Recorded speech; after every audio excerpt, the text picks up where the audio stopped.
All right, so asset classes. Guys, your client already likes pistachio or chocolate. And if you've ever had a conversation with somebody that likes chocolate, trying to get them to like pistachio, you can't really do it. Okay, so you need to figure out what they like, and your first transaction is probably going to be what they already enjoy eating. Now, later on, I'm going to educate them on why they should move up the food chain and change into a different type of ice cream. But the first time I work with them, and as I'm earning their trust, I'm probably eating the ice cream that they like. Okay? Everybody understand that analogy? Okay. So, single family, duplex, fourplex, 5 to 16 units. This is just kind of some numbers across them. These are kind of average numbers of what you might pay. Notice the cap rates are different. So why would the cap rate be different for a fourplex? In this case, higher is better for the buyer. So why would for a person that owns it, why would it be different? 8% is quite a bit different than 4%. Why is that? Income, yeah, produces more income, right? So shouldn't everybody buy that one? The fourplexes? Maybe, right? Do you guys own any rentals? Anybody own any rentals? You own fourplexes or single families? Which one has more risk? Fourplex or single family? Single family has more risk? See how we're divided in the room? Right? Huh? Yeah, fourplex has more risk. You own a lot of real estate too. Yeah.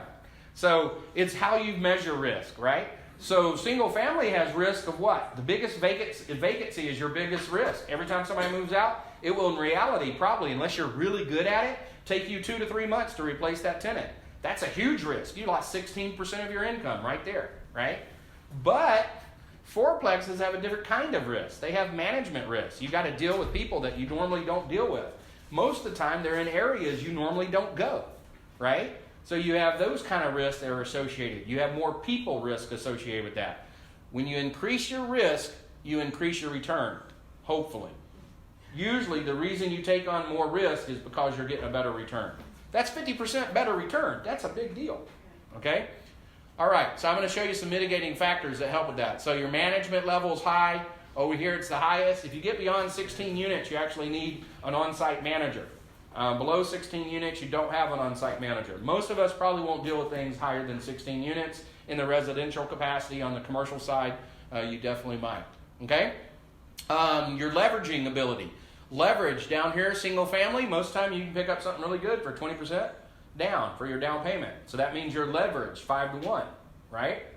If you're only put 20% down and you bought a property that cost 5 times more than that, then you're leveraged 5 to 1. 75%, now you're leveraged 4 to 1. Okay?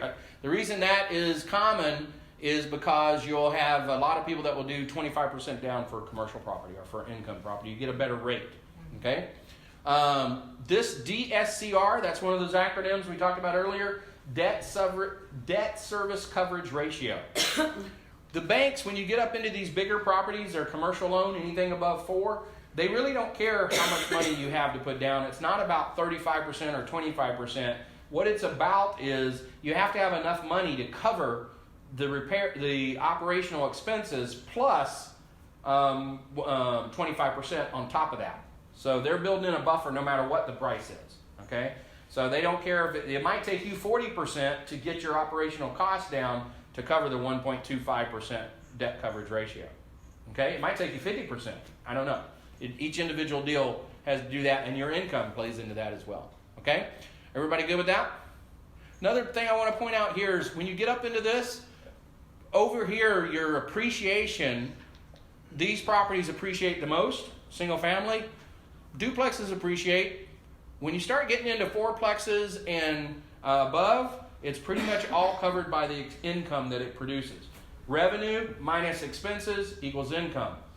So when you increase your bottom line income, your net operating income on these higher income properties, you've automatically increased the value.